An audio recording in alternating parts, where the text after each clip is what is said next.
ஒரு நகரத்தில் ஒரு குடியிருப்பில் 2 தோழிகள் வாழ்ந்து வந்தாங்க. ரேவதிங்கிற ஒரு தோழியும், படித்த ஒரு தோழியும், படிக்காத ஒரு தோழி கவிதாவும் நல்ல நண்பர்களால் வாழ்ந்து வந்தாங்க. ஒரு நாள் ஒரு செய்தி பேப்பரை கொண்டு வந்து ரேவதி கிட்ட கவிதா காட்டினாங்க. இங்கே பாரு, ஒரு வியாபாரம் சம்மந்தமாக மெழுகுவர்த்தி எப்படி செய்யணுங்கன்னு நம்மளுக்கு ட்ரைனிங் கொடுத்து அவங்களே பொருட்களை கொடுத்து நாம் செஞ்சு கொடுத்தோம்னா அவங்களே திருப்பி வாங்கிக்கிறாங்களாம். நல்ல தொழிலாக இருக்குல்ல, இந்த ட்ரைனிங்க்கு நம்ம போவோமா அப்படின்னு சொல்லி கவிதா ரேவதி கிட்ட கேட்குறாங்க. கவிதா அதுக்கு ஒத்துக்கிட்டு என் கணவர்கிட்ட பேசிவிட்டு நாளைக்கு கண்டிப்பாக நாம் போவோம், என் கணவரையும் கூட்டிகிட்டு போவோம்னு சொல்லி கவிதா ரேவதிக்கிட்ட சொல்கிறாங்க.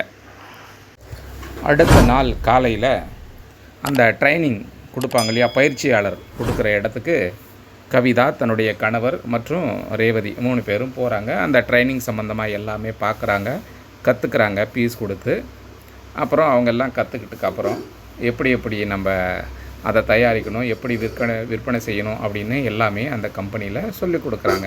அதுக்கு உண்டான எல்லா பொருட்களும் நாங்களே கொடுத்துருவோம், அதுக்கு மட்டும் நீங்கள் ஒரு தொகையை கொடுக்கணும், ஒரு 5000 ரூபாய் அப்படின்னு சொல்லி அந்த கம்பெனியில் சொல்கிறாங்க. இதை கேட்டுக்கிட்டு இருவரும் கவிதா கணவரோட 3 பேரும் விவாதிக்கிறாங்க, இவ்வளோ ஆகும் அப்படின்னு சொல்லி. அப்போ ரேவதி சொல்கிறாங்க, நானும் என் கணவர் மட்டும் செய்கிறோம், கவிதா நீ வேண்டாம், நாங்கள் பணம் போட்டு நாங்களே செய்கிறோம், நீங்கள் விருப்பப்பட்டால் நீங்கள் தனியாக போட்டு செய்யுங்கன்னு சொல்கிறாங்க. அதுக்கு ரேவதியும் ஒத்துக்கிறாங்க. சரி, நான் இருக்கும்போது என்கிட்ட பணம் இருக்கும்போது நான் செஞ்சுக்கிறேன், இப்போ நீங்கள் 2 பேரும் செய்யுங்க, எனக்கு ஓகே தான், எனக்கு எந்த பிரச்சனையும் இல்லை அப்படின்னு சொல்லி கவிதா சொல்லிவிட்டு விலகிடுறாங்க. அதுக்கப்புறம் ரேவதியும் தன்னுடைய கணவனும் சேர்ந்து இந்த வியாபாரத்தை ஆரம்பிக்கலான்னு முடிவு பண்ணாங்க. தன்னுடைய கணவரும் போய்கிட்டு இருந்த வேலையை நிறுத்திட்டு இந்த தொழிலையே நம்ம செய்வோம், செஞ்சு முன்னேறுவோம்னு சொல்லி அந்த தொழிலை செய்கிறாரு.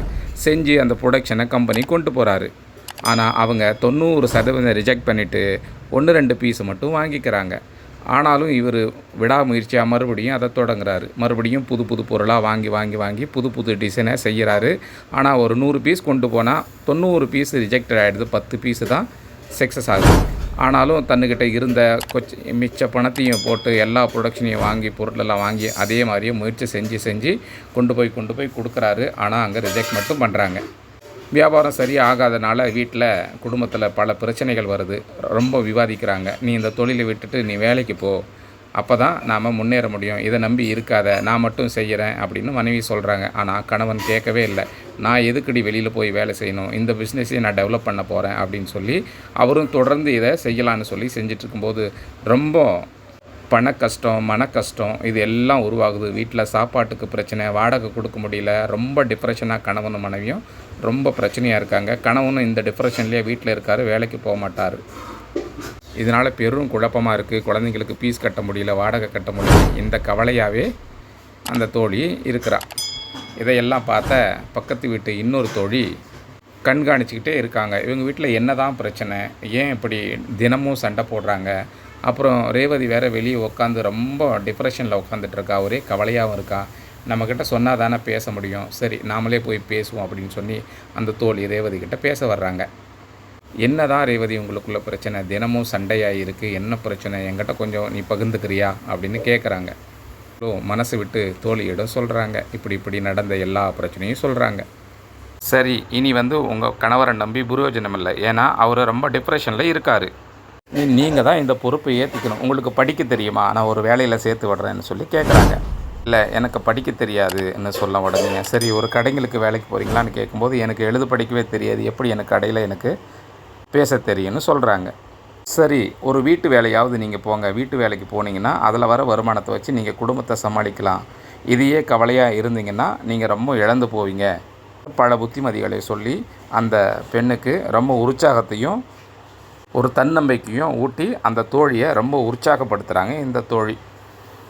ரொம்ப நன்றி, என்னுடைய மனசை நீ மாற்றினதுக்கு. நான் ரொம்ப டிப்ரெஷனில் இருந்தேன், என்ன பண்ணுறதுனே தெரியாமல் நீ இந்த ஐடியா சொன்னதுக்கு எனக்கு ரொம்ப நன்றி, நான் நாளைக்கே வேலைக்கு போகிறேன்னு சொல்லி வேலைக்கு போக தொடங்குறாங்க. தொடர்ந்து வேலைக்கு போகிறாங்க, ஒரு வீட்டு வேலைக்கு போகிறாங்க, அப்புறம் நிறைய வேலைகளை செய்கிறாங்க, ஒரு ஹோட்டலில் வேலை செய்கிறாங்க. இப்படி தொடர்ந்து அவங்க வேலைக்கு போய் அவங்களுடைய பொருளாதார சூழ்நிலையை இவங்க மீட்டெடுக்கிறாங்க. நல்ல வருமானம் வருது, குடும்பத்தில் ரொம்ப சந்தோஷமாக இருக்காங்க. வருமானம் கணவன் செய்து வச்சுருந்த அந்த மெழுகுவத்தையும் எல்லா சர்ச்சுகளையும் போய் விற்க சொல்லி அவங்க தோழி ஐடியா கொடுத்தாங்க. அதே மாதிரியே சர்ச்சாக போய் அவங்க அந்த வீட்டில் இருந்த அந்த மெழுகுவத்தையும் கொண்டு போய் விற்க ஆரம்பித்தாங்க. அதுவும் நல்ல வருமானத்தை கொடுத்துச்சு. வருமானத்தை மீட்டெடுத்தாங்க. ரொம்ப சந்தோஷமாக வாழ்ந்தாங்க. தன்னுடைய கணவனும் இதெல்லாம் புரிஞ்சுக்கிட்டு இனி நானும் வேலைக்கு போக ஆரம்பிக்கிறேன், நம்ம வாழ்க்கையில் முன்னேறணும்னு சொல்லி அவரும் பழைய வேலையை தொடங்கி அவரும் வேலை செய்ய போனார். அவரும் நல்ல பிஸ்னஸ் பண்ணி நல்ல வருமானத்தை இந்த குடும்பம் மீட்டெடுத்து ரொம்ப சந்தோஷமாக வாழ்ந்துக்கிட்டு இருந்தாங்க. இப்படி ஒரு வாழ்க்கையை நம்ம தொலைச்சிட்டோமேனு சொல்லி மறுபடியும் இவங்க நல்லா வாழ ஆரம்பித்தாங்க. நல்ல ஒரு வாழ்க்கை. நல்ல இந்த தோழி என்னை ஊக்குவிச்சு என்னை ஒரு சிங்க பெண்ணாக மாற்றினதுக்கு அந்த தோழிக்கு நான் ரொம்ப நன்றி அப்படின்னு சொல்லி அவங்க யோசிக்கிறதுக்குள்ளே அந்த தோழியை ஒரு ரோட்டில் பார்த்தாங்க. அப்போ பார்க்கும்போது, ரொம்ப நன்றி, உங்களால் தான் நான் இந்த அளவுக்கு நான் முன்னேறினேன். நீங்கள் இல்லைன்னா நான் ரொம்ப டிப்ரெஷனில் நான் செத்தே போயிருப்பேன், என் குடும்பம் நாசமாக போயிருக்கும். உங்களால் தான் நான் இன்றைக்கி ரொம்ப மகிழ்ச்சியாக இருக்கேன், இதுக்கு உங்களுக்கு கோடி நன்றி அப்படின்னு சொல்லி அந்த சிங்கப்பெண்ணு தன்னுடைய வாழ்க்கையில் வெற்றிகரமாக நடைபோட ஆரம்பித்தாங்க.